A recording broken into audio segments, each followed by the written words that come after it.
Hello students. Previous video lecture के अंदर हमने पढ़ा था कि ट्रिग्नोमेट्री की जो चीज़ें थी हमारे पास cot minus theta minus cos theta negative angle identity को हमने देख ली थी। अब आज के वीडियो लेक्चर के अंदर हम इसी को आगे कंटिन्यू करते हैं कि कौन कौन सी और आइडेंटिटी होती है जिसके बेसिस पर हम एंगल फाइंड कर सकते हैं। जैसे 37 डिग्री एंगल जो है वो कितना होगा, या 53 डिग्री कितना होगा, या फिर 10 22.5 डिग्री अगर बोले 22.5 डिग्री तो उसका मान कितना होगा। तो चलिए आज के वीडियो लेक्चर शुरू करते हैं। मैं हूँ दीपक जलेंद्रा, और अगर आपको वीडियो अच्छा लगे तो चैनल को ज़रूर सब्सक्राइब कर लें। तो देखिए, अगर हम बात करें आगे,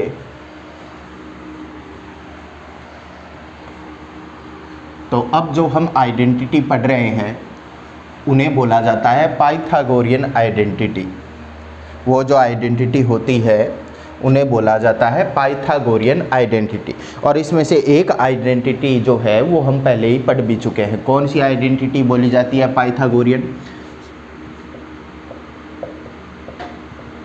पाइथागोरियन का मीनिंग हो गया आपके पास कि पाइथागोरस थ्योरम के ऊपर बेसिस जो आइडेंटिटी होती है उन्हें हम बोलते हैं पाइथागोरियन आइडेंटिटी। और ये कौन कौन सी होती है? इनमें से एक हम लोग पढ़ चुके हैं। कौन सी होती है कि साइन स्क्वायर थीटा प्लस में cos square theta is equal to 1। ये आइडेंटिटी हमने प्रीवियस वीडियो लेक्चर के अंदर पढ़ी ली थी। तो ये आइडेंटिटी जो है वो पाइथागोरस थ्योरम पर बेसिस होती है। इसका हमने सॉल्यूशन देखा था कि कैसे हम लोग इसको लिखते हैं। अब अगर हम और की भी बात करें तो साइन और कोस के अलावा टेन और जो सेक हैं वो भी, और कोट और कोसेक जो हैं वो भी पाइथागोरियन आइडेंटिटी के अनुसार हम लोग लिख सकते हैं। जैसे मैं लिख दूं ten square theta plus 1।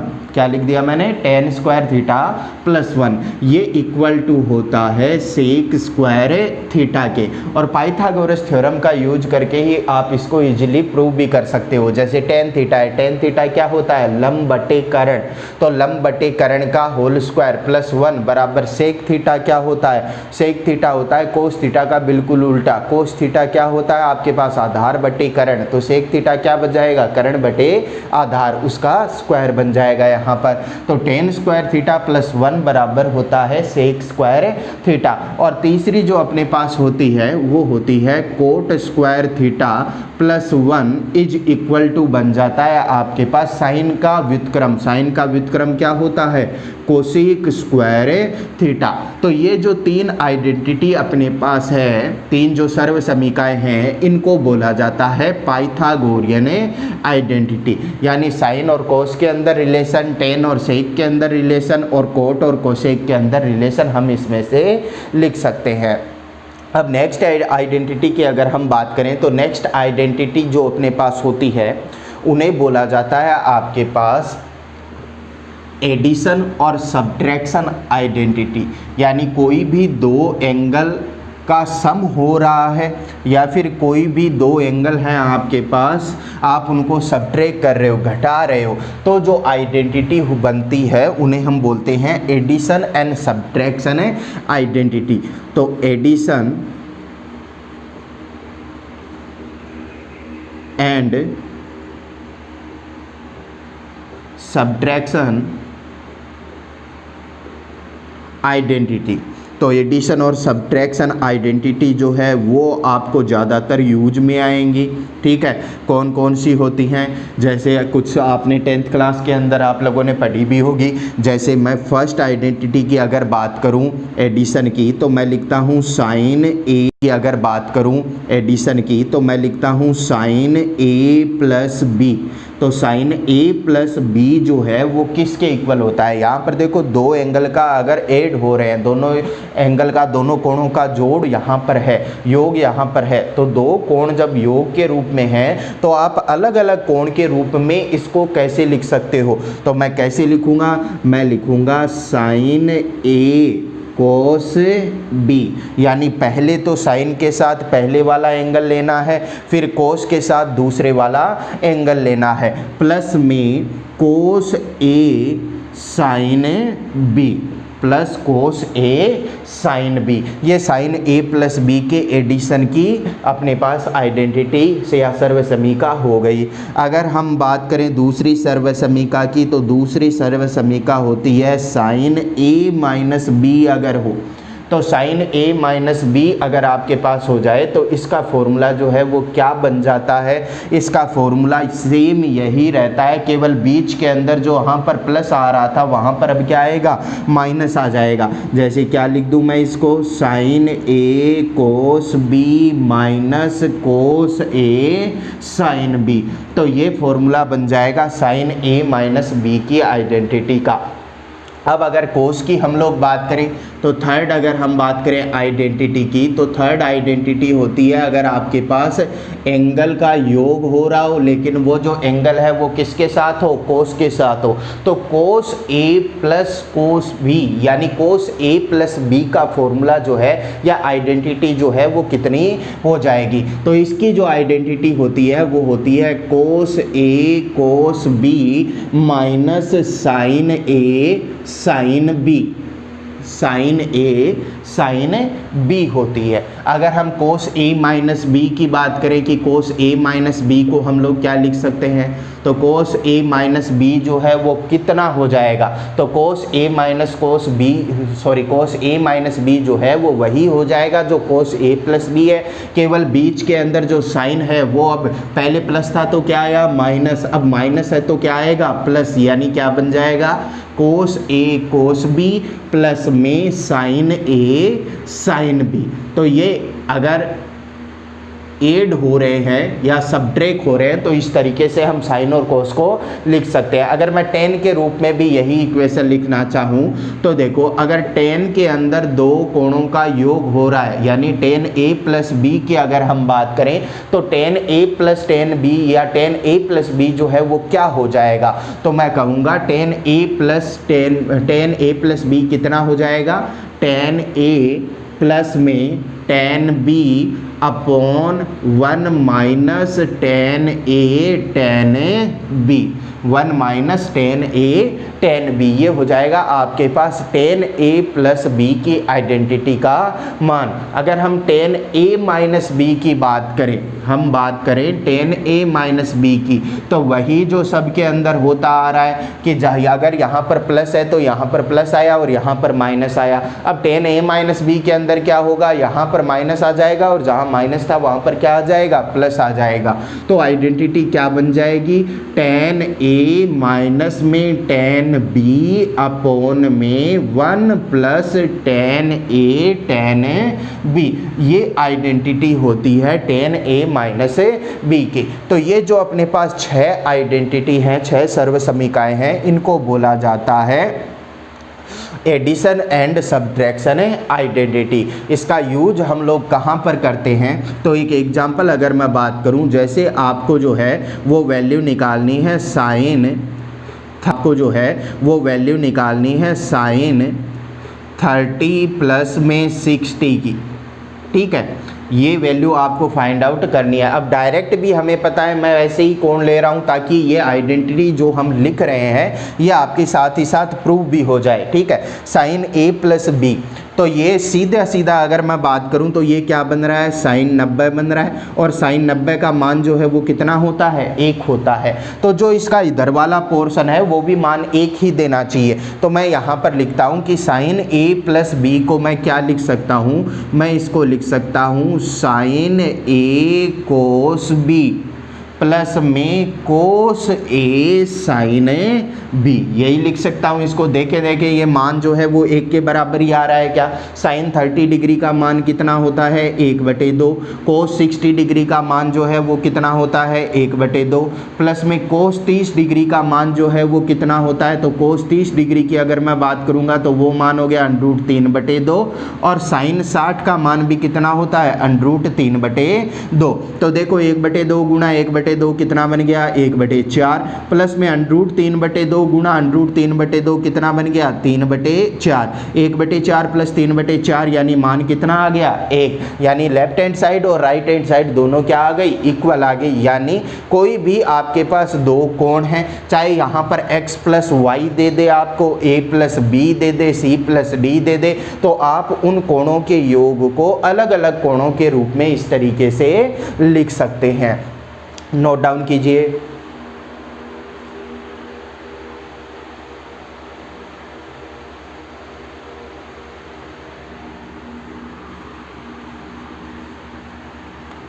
Next अपने पास जो आइडेंटिटी है उन्हें बोला जाता है हाफ एंगल आइडेंटिटी, या फिर मैं उसे बोल सकता हूँ double angle identity. Half angle identity या डबल एंगल आइडेंटिटी का मीनिंग क्या होता है कि अगर आपके पास जो एंगल है उसका डबल वैल्यू आपको फाइंड करना हो तो हम यूज में लेते हैं डबल एंगल आइडेंटिटी को, और जो आपके पास एंगल है उसका हाफ एंगल अगर आपको फाइंड करना हो तो हम यूज करते हैं हाफ एंगल आइडेंटिटी का। जैसे हम लोग बात करें सबसे पहले हाफ एंगल आइडेंटिटी की,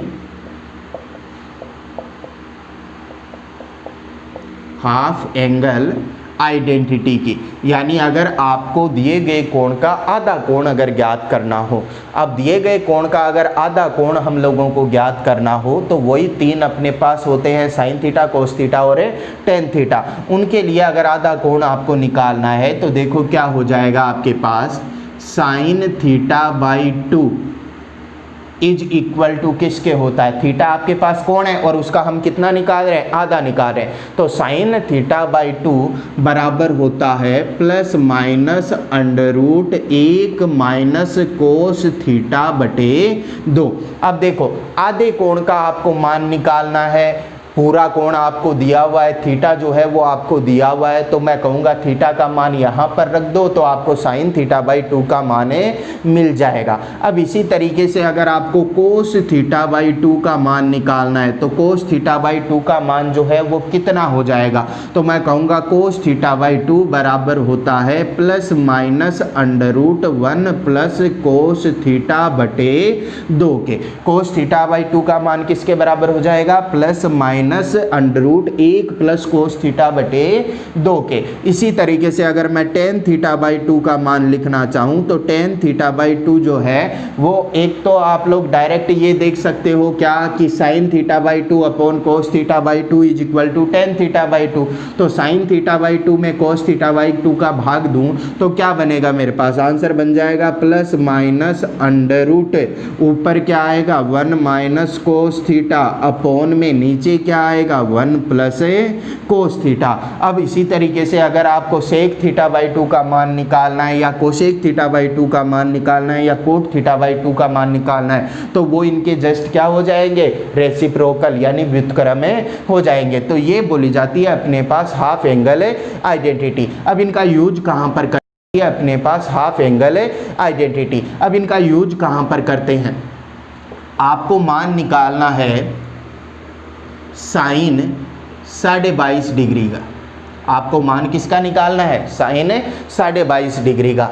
अब ऐसा तो अपने पास कोई कोण होता ही नहीं है, साइन 22.5 डिग्री का मान जो है वो मैं कैसे कैलकुलेट करूं, क्योंकि 22.5 डिग्री तो अपनी टेबल के अंदर कोण होता ही नहीं है, 0 होता है, 30 होता है, 45 होता है, 60 होता है और 90 होता है, तो 22.5 का मान कैसे निकालें। तो 22.5 जो है वो उसका अगर मैं डबल करूं तो इसका डबल करने पर मान जो है वो कितना आता है, मेरे पास 45 डिग्री मान आता है, और उस 45 डिग्री के कोण का मान मेरे पास होता है साइन के अंदर 1/√2। तो इसको अगर मैं लिख लूं ऐसे साइन 45/2, क्या लिख लूं साइन 45/2, तो ये देखो मेरे पास क्या बन जाएगा, साइन 45/2 कितना होता है 22.5 डिग्री होता है, लेकिन साइन को ऐसे लिखने पर मुझे ये वाला जो फॉर्मूला है वो याद आ गया कि साइन थीटा बाई 2 का मान जो है वो होता है plus minus √1 minus cos theta बटे 2। तो मैं कहूँगा मान कितना plus minus √1 minus cos theta का मान कितना 45/2 मान रख दो, plus minus under root 1 minus cos 45 कितना होता है 1/√2 बटे में 2। एलसीएम ले लो, एलसीएम लूँगा तो मैं लिखूँगा प्लस माइनस अंडर रूट, यहाँ पर पहले ऊपर एलसीएम लिया तो क्या बना √2 माइनस 1 बटे में नीचे एलसीएम और एलसीएम और है साथ में तो क्या बन गया 2√2। तो जो साइन 22.5 डिग्री का मान होता है वो 22.5 डिग्री का मान कितना बन जाएगा प्लस माइनस √2 माइनस 1 बटे में 2√2।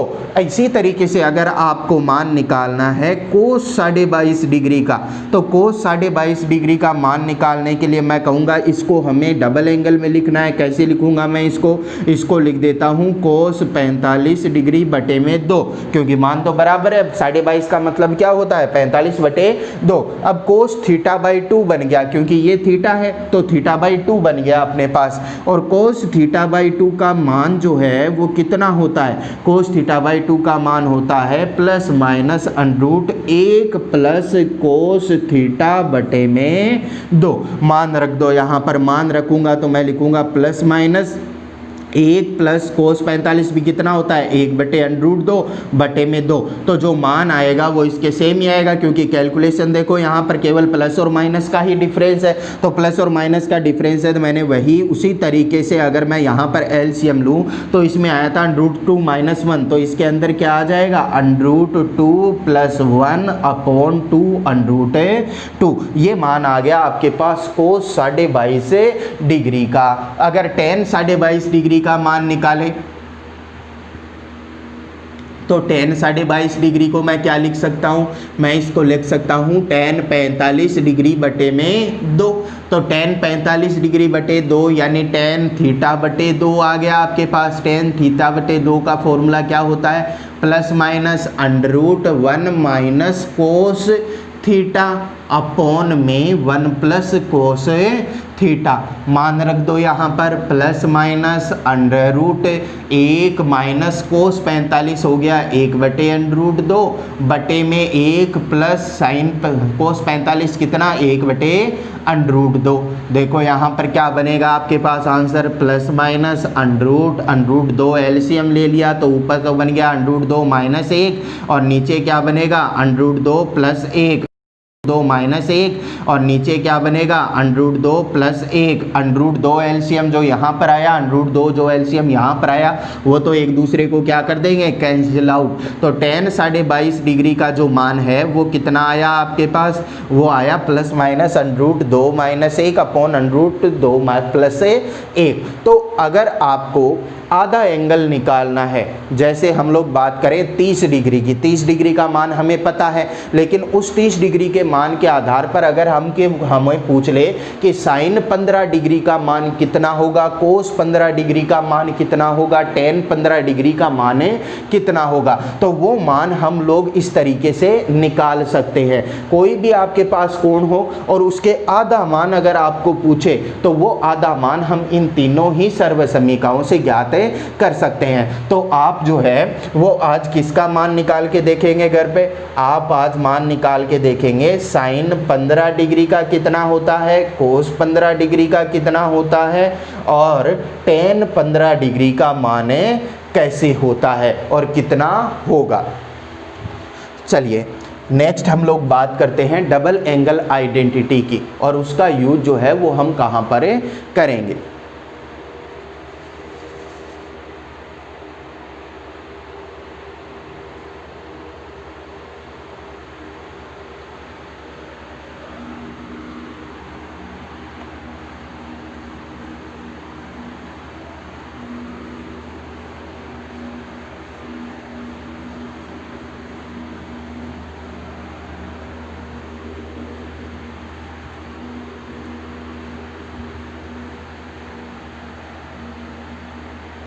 चलिए हम देखते हैं डबल एंगल आइडेंटिटी के बारे में।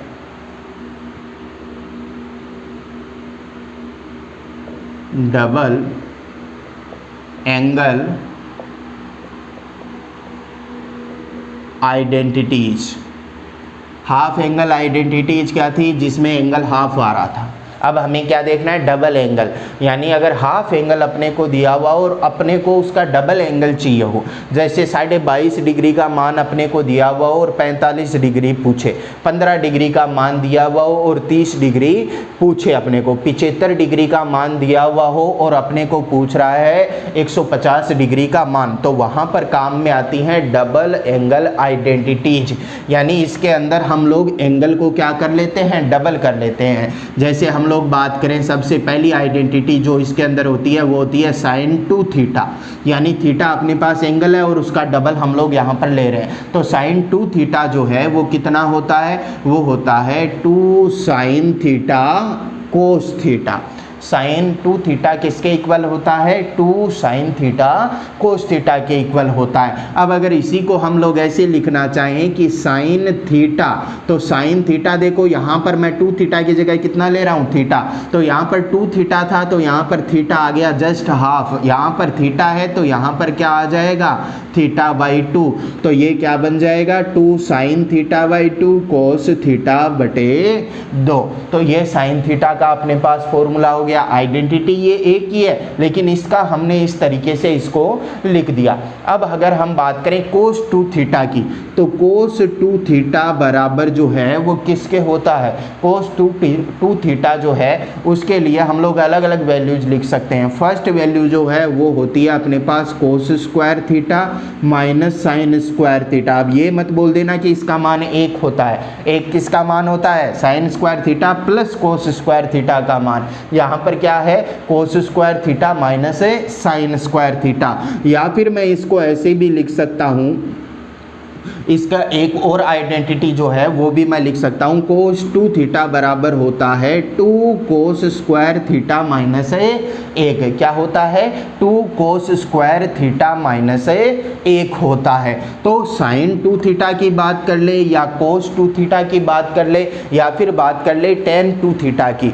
तो अगर किसी की भी बात करे वो, तो किसी की भी बात करने पर हमारे पास जो फॉर्मूला है वो फॉर्मूला जो है वो क्या बन जाते हैं, साइन 2 थीटा बराबर 2 sine theta cos theta, sine theta बराबर 2 sine theta by 2 cos theta by 2, और कोस 2 theta cos square theta minus sine square theta, और इसका एक और क्या होता है, 2 कोस स्क्वायर थीटा माइनस 1 होता है। इसका एक और भी होता है, इसको हम लिख सकते हैं 1 माइनस 2 कोस स्क्वायर थीटा आ गया था, तो 2 कोस स्क्वायर थीटा माइनस 1 है तो साइन थीटा नाराज हो जाएगा। मैं इसको क्या लिख सकता हूँ, 1 माइनस 2 साइन स्क्वायर थीटा।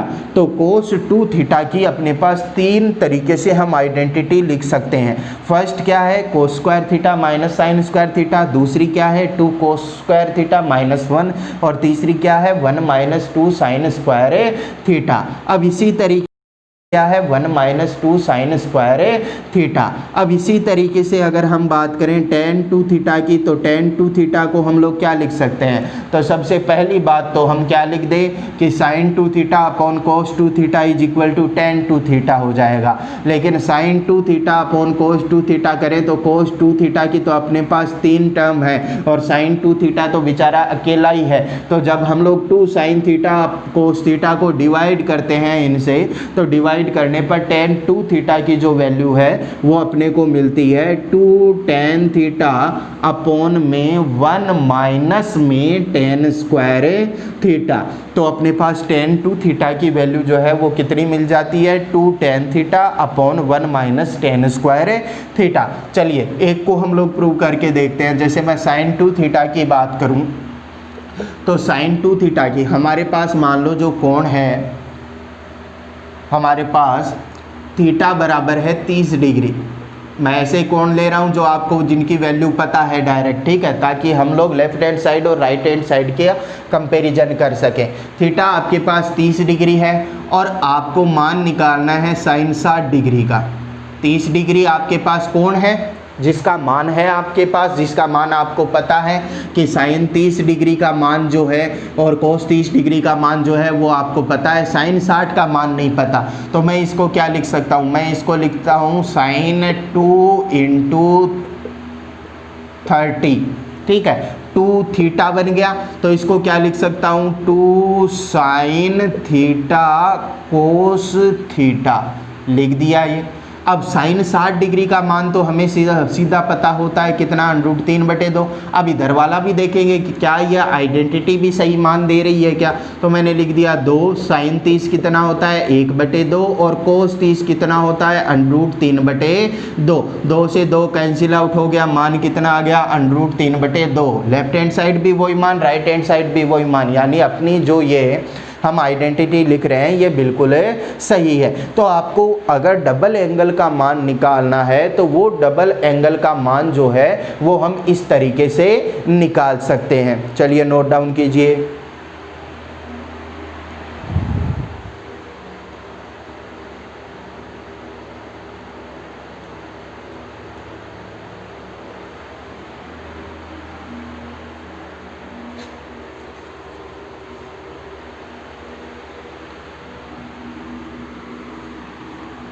चलिए नेक्स्ट जो आइडेंटिटी है अपने पास वो होती है प्रोडक्ट आइडेंटिटी, यानी कोई भी दो एंगल है और उन दो एंगल अगर मल्टीप्लाई हो रहे हैं तो उनकी आइडेंटिटी जो है वो हम किस तरीके से लिखेंगे।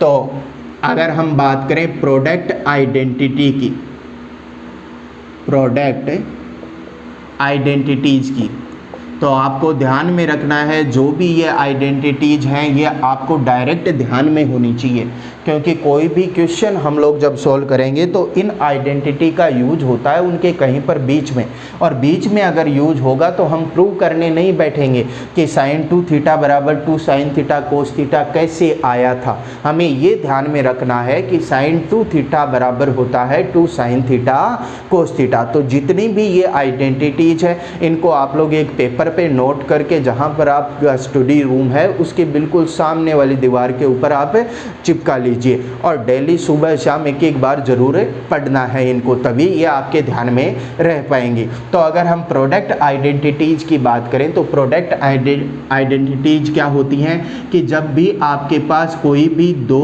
क्वांटिटी जो है वो मल्टीप्लाई में हो रही हो, जैसे मैं बोल दूं sin A cos B हो, यानी sin A और cos B दोनों मल्टीप्लाई के अंदर आ रहे हों, तो दोनों मल्टीप्लाई के अंदर आ रहे हों तो मैं इसको कैसे लिखूंगा, मैं इसको लिखूंगा 1/2। पहले आगे क्या लिखता हूं मैं, इसके आगे मैं लिखता हूं sin A प्लस B। क्या लिख दिया मैंने, sin A plus B plus में sin A माइनस B। क्या आइडेंटिटी बनी कि sin A cos B = 1/2 पहले आ जाएगा sin A plus B plus sin A minus B। अगर हमें दूसरी आइडेंटिटी देखनी हो, यानी अगर आपको गुणा दिया हुआ हो cos A sin B का, आपको गुणा जो है वो किसका दिया हुआ हो, cos A sin B का, तो cos A sin B अगर गुणा में दिया हुआ हो तो देखो क्या हो जाएगा आपके पास अगर मैं यहाँ पर देखूँ तो 1/2 आ जाएगा पहले। ठीक है, क्या आ रहा है आपके पास, cos A sin B आ रहा है। यहाँ पर क्या था, sin A cos B था, यहाँ पर क्या है cos A sin B है, तो ऐसे sin A cos B था, यहाँ पर क्या है cos A sin B है। तो ऐसे मत देख लेना कि हाँ भाई बिल्कुल सीधा है, ये जैसा होगा वैसा ही ये होगा, बिल्कुल ही नहीं होगा। क्यों, क्योंकि यहाँ के अंदर sin A एंगल जो आ रहा है साइन के साथ A वाला है और कोस के साथ B वाला है, यहाँ पर कोस के साथ A वाला एंगल है और साइन के साथ B वाला एंगल है, यानी अपोजिट है ये एक दूसरे के। और अपोजिट अगर है तो अपने पास जो रिलेशन आएगा इसका वो क्या आ जाएगा sin A plus B minus में sin A माइनस B, ये अपने पास रिलेशन आ जाएगा, वैल्यू आ जाएगी cos A sin B की। अगर हम बात करें थर्ड रिलेशन की, थर्ड आइडेंटिटी की, अगर आपको दिया हुआ हो cos A cos B, यानी दोनों ही सेम हो cos और cos, और एंगल जो है वो भी A और B जो हैं वो है cos के साथ, तो cos A cos B जो है इसको हम लोग क्या लिख सकते हैं, इसको हम लोग लिख सकते हैं 1/2 cos A plus B plus में cos A माइनस B। क्या लिख सकते हैं इसको, 1/2 कोस A plus B plus cos A minus B. और देख लेना कि ए जो एंगल है, ए माइनस बी कर रहा हूँ मैं, ए माइनस बी कर रहा हूँ, तो ए एंगल बी से क्या होना चाहिए, बड़ा होना चाहिए।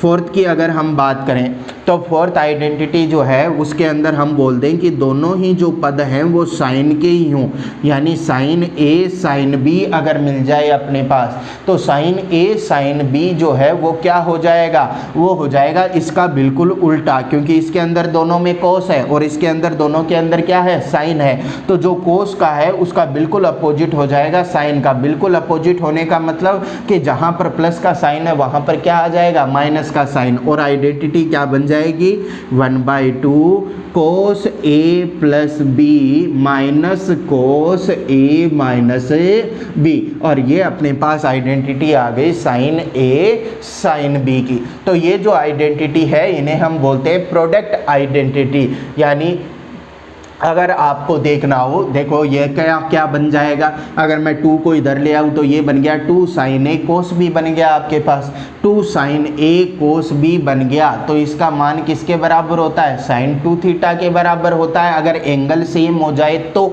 ठीक है। लेकिन एंगल सेम नहीं हो रहा है, एंगल सेम नहीं हो रहा है तो मैं यहाँ पर लिख देता हूँ sign A plus B plus sign A minus B. अब देखो नेक्स्ट जो अपने पास नेक्स्ट और लास्ट प्रॉपर्टी जो होती है, या इन आइडेंटिटी की बात करते हैं हम लोग, तो वो होती है सम आइडेंटिटी। यानी अगर सम हो रहा हो एंगल्स का तो हम किस तरीके से किन किन आइडेंटिटीज़ का यूज करते हैं। तो सम आइडेंटिटीज़ की अगर हम बात करें, जैसे साइन के 2 पद हैं वो जुड़ रहे हों, या कोस के 2 पद जो है वो एक दूसरे से जुड़ रहे हों, तो हमें आइडेंटिटी को किस प्रकार से लिखेंगे। तो अगर आपके पास फर्स्ट आइडेंटिटी की मैं बात करूं, यहाँ पर हो आपके पास साइन ए प्लस में साइन बी, क्या हो आपके पास sign A plus sine B. तो इसको मैं किस तरीके से साइन और कोस के पदों में लिख सकता हूं। तो इसको अगर मैं साइन और कोस के पदों के अंदर लिखना चाहूं तो मैं लिखूंगा 2 sine A plus B by 2 cos A minus B by 2। Sine A plus sine B अगर हमारे पास है तो इसे मैं साइन और कोस के पदों में कैसे लिख सकता हूँ, 2 sine A plus B by 2 cos A minus B by 2 हो जाएगा। अब देखिए दूसरी बात अगर हम करें तो साइन की बजाय साइन ही हो यहाँ पर, लेकिन बीच के अंदर जो साइन है, बीच के अंदर जो चिन्ह है वो क्या आ जाए, ऋणात्मक आ जाए। तो बीच के अंदर अगर चिन्ह ऋणात्मक आ जाएगा तो मैं क्या कहूँगा, किस तरीके से अपन आंसर देंगे, तो मैं कहूँगा यहाँ पर अगर आपके पास आ जाए sign A minus sine B, तो sign A minus sine B आ जाए तो यहाँ उल्टा हो जाएगा। उल्टा क्या, साइन चला जाएगा कोस की जगह, कोस चला जाएगा साइन की जगह, तो क्या बन जाएगा 2 cos A plus B by 2 और sine A minus B by 2। यानी ये अपनी जगह जो है वो बदल लेंगे, cos A plus B by 2 बन जाएगा और sine A minus B by 2 बन जाएगा। अब अगर नेक्स्ट हम बात करें, आपके पास हो कोस ए प्लस में, नेक्स्ट हम बात करें आपके पास हो कोस ए प्लस में कोस बी, और इसे अगर आपको चेंज करना हो तो कोस ए प्लस कोस बी जो है वो केवल और केवल कोस के पदों में ही चेंज होता है। तो अगर इसके अंदर हम लिखना चाहें तो अपने पास जो रिजल्ट है वो क्या बन जाएगा, 2 cos A plus B by 2 cos A minus B by 2 बन जाएगा अपने पास ये वाला रिजल्ट। अगर हम फोर्थ और लास्ट आइडेंटिटी की बात करें कि अब अगर अपने पास आ जाए कोस ए माइनस कोस बी, तो कोस ए माइनस कोस बी को हम लोग देखेंगे तो मैं कहूँगा कि कोस जहाँ पर आ रहा है वहाँ पर अब क्या बन जाएगा, साइन बन जाएगा। यानी क्या लिखेंगे हम लोग, 2 sine A plus B by 2 और यहाँ पर sine A minus B by 2, ये अपने पास बन गई आइडेंटिटी। तो सम आइडेंटिटी और प्रोडक्ट आइडेंटिटी जो है वो थोड़ी थोड़ी कम काम में आती हैं, लेकिन आप लोगों को ध्यान में रहनी चाहिए कि कोई भी क्वेश्चन जो है उस क्वेश्चन के बीच में अगर कोई आइडेंटिटी हमें मिल जाती है तो अगर ये आइडेंटिटी हमें पता हो तो क्वेश्चन सोल्व करना बहुत ज़्यादा इजी हो जाता है। अब जो सबसे फेवरेट क्वेश्चन होता है वो होता है कि साइन 37 डिग्री कितना होगा, कोस 53 डिग्री कितना होगा। अब उनके मान जो हैं वो हमें डायरेक्ट याद रखने पड़ते हैं, लेकिन डायरेक्ट याद तो रख ले हम लोग, लेकिन उन मानों में कन्फ्यूजन होता है। तो वो कन्फ्यूजन जो है वो हम कैसे दूर करें कि साइन जो आपके पास 37 डिग्री है उसका मान 4/5 होगा या 3/5 होगा, या फिर कोस 53 डिग्री आ गया उसका मान कितना होगा, 3/4 होगा, 4/5 होगा या 3/5 होगा। तो इन सब कंफ्यूजन को दूर करने के लिए हम लोग एक शॉर्ट तरीका देखते हैं, जिसे शॉर्ट ट्रिक हम लोग बोल सकते हैं कि साइन 37 का मान निकालना हो, कोस 37 का मान निकालना हो, साइन 53 का मान निकालना हो या कोस 53 का मान निकालना हो, तो वो मान हम इजीली जो है बिना कंफ्यूज हुए कैसे देख सकते हैं। तो चलिए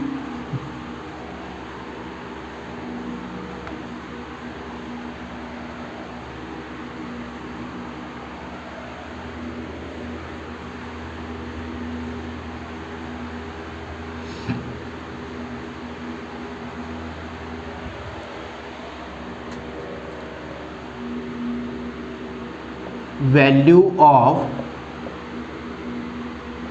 साइन 37, कोस 37, साइन 53, कोस 53, इनकी वैल्यू जो है वो हम किस तरीके से ध्यान में रखें, क्योंकि ये वैल्यू जो है वो आपको डायरेक्ट ध्यान में ही रखनी है।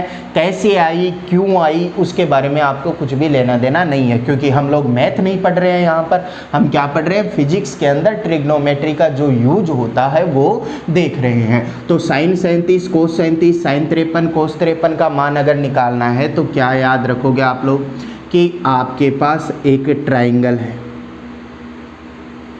ठीक है, समकोण त्रिभुज है आपके पास, समकोण त्रिभुज है, ये वाला कोण कितना हो गया 90 डिग्री का, 90 डिग्री के सामने वाली भुजा जो है वो क्या होती है, कर्ण। अब ये वाला जो कोण है, ये वाला कोण हम लोग देख लेते हैं, हमें किसका मान निकालना है, 37 और 53 का। तो मैंने बोल दिया ये वाला जो कोण है वो आपको लेना है हमेशा 53 डिग्री। आप ये लेके चलो कि ये कोण जो है वो हमेशा कितना है, 53 डिग्री ही है। अगर ये 53 डिग्री है तो मैं कहूँगा 53 डिग्री कोण है, कोण के सामने वाली भुजा क्या होती है, लंब, और ये वाली जो बच गई वो क्या हो जाएगी आपके पास, आधार हो जाएगी, ठीक है। अब देखो 53 डिग्री है तो इसका जो ये 5 आ रहा है यहाँ पर 53 डिग्री है तो इसका जो ये 5 आ रहा है यहाँ पर, पहले 53 का जो 5 है, इस भुजा को लिख दो आप 5। ये वाली भुजा कितनी है, 5 है, ठीक है। यानी कर्ण का मान कितना हो गया, 5। किसके आधार पर लिख रहा हूँ मैं, इस 5 के आधार पर लिख रहा हूँ। अब अगर कर्ण का मान 5 है तो अपने पास दो स्थिति हो सकती हैं। दो स्थिति कौन सी, कि या तो लंब का मान 3 है और आधार का मान 4 है, या फिर लंब का मान 4 है और आधार का मान 3 है। तो हम लोग कैसे देखें, तो मैं कहूँगा यहाँ पर जो आपके पास कोण बन रहा है 53 डिग्री, अगर 37 डिग्री कोण मुझे बनाना है तो मैं कहूँगा 53 डिग्री, यहाँ पर 90 डिग्री, यहाँ पर, तो यहाँ पर जो कोण बन रहा है वो कितना बन रहा है, 37 डिग्री कोण बन रहा है। 3 इसके साथ में है, 3 इसके साथ में है, तो मैं इस वाली भुजा को कितना ले लेता हूँ, 3 ले लेता हूँ। जो बच गई वो भुजा कितनी हो गई, 4 हो गई, ठीक है। अब देखो ये यहाँ पर है 53 डिग्री, अगर मैं समकोण त्रिभुज के लिए लाल बटे कक्का लगाऊं तो लाल बटे कक्का लगाऊंगा, मैं बोल दूंगा साइन 53 डिग्री कितना होगा, तो साइन 53 डिग्री, साइन थीटा क्या होता है, साइन थीटा होता है लंब बटे में कर्ण। लंब का मान कितना, लंब का मान देखो थीटा के सामने वाली भुजा लंब कितना, 3 बटे में कर्ण का मान है 5, तो साइन 53 डिग्री का मान कितना हो गया, 3/5। कोस 53 डिग्री का मान देखना है तो कोस 53 डिग्री, कोस क्या होता है, कोस होता है आधार बटे में कर्ण। आधार का मान त्रिभुज के अंदर देखो, आधार का मान कितना है 4 बटे में कर्ण का मान कितना है 5, तो कोस 53 कितना हो गया 4/5 हो गया। अगर tan 53 डिग्री का मान निकालना हो तो tan 53 डिग्री, tan क्या होता है, tan होता है लंब बटे में आधार। तो लंब बटे आधार की मैं बात करूं तो लंब कितना है 3, आधार कितना है 4, तो साइन 53 का मान हो गया 3/5, कोस 53 का मान हो गया 4/5, tan 53 का मान हो गया 3/4। अब इसी तरीके से अगर हम 37 की बात करें तो साइन 37 डिग्री की अगर हम बात करें तो साइन 37 डिग्री देखो ये वाला कोण हो गया आपके पास।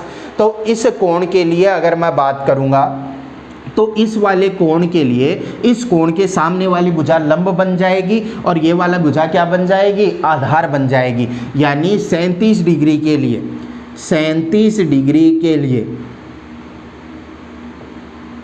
37 डिग्री के लिए आधार जो है वो तो कितना बन जाएगा 3, और जो लंब है वो कितना बन जाएगा, लंब बन जाएगा 4, क्योंकि थीटा के सामने वाली भुजा क्या होती है, लंब होती है, और सबसे बड़ी भुजा तो कर्ण अपने पास 5 ही है। तो देखिए साइन 37 का अगर मैं देखूं तो साइन क्या होता है, साइन होता है हमारे पास लंब बटे में कर्ण।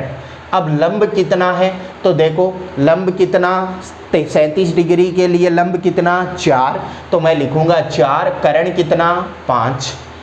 साइन कोस 37 की अगर हम बात करें तो कोस 37 का मान क्या होगा, तो कोस 37 या कोस होता है आधार बटे में कर्ण। तो आधार का मान कितना, आधार का मान कितना है 37 डिग्री के लिए 3 बटे में कर्ण का मान कितना 5। इसी तरीके से अगर हम tan 37 का मान निकालें तो tan 37 कितना हो जाएगा मेरे पास, लंब बटे में आधार। तो लंब का मान कितना है, आधार का मान कितना है, तो लंब का मान तो कितना है 4, आधार का मान कितना है 3, तो 4/3 आ गया मेरे पास मान tan 37 डिग्री का। तो देखिए हम लोग इस तरीके से इजीली ध्यान में रख सकते हैं कि साइन 37 3/5 होगा या साइन या कोस 37 3/5 होगा। तो इस तरीके से अगर हम लोग ध्यान में रखते हैं तो कन्फ्यूजन नहीं होता और इजीली ध्यान में रख सकते हैं। वापस रिपीट करता हूं मैं कैसे देखना है, 53 डिग्री है यहाँ पर, तो इसका जो 5 आ गया वो वाली भुजा यहाँ पर लिख लो 5। थीटा के सामने वाली भुजा होती है लंब, ये बन गया आधार। ये वाला कोण 53 डिग्री, तो ये वाला कोण कितना हो गया 37 डिग्री, क्योंकि त्रिभुज के तीनों कोणों का योग कितना होता है 180 डिग्री होता है। ये 37, तो ये कोणों का योग कितना होता है 180 डिग्री होता है। ये 37, तो ये वाला जो इसका पहला अंक है वो उठाकर यहाँ पर चिपका दो, कितना 3, ये 3, ये 5, तो ये कितना हो गया 4 पाइथागोरस थ्योरम से। ठीक है, अब देखो अगर आपको साइन 53 निकालना है तो थीटा के सामने वाली भुजा लंब हो गई, ये क्या बन गया आधार।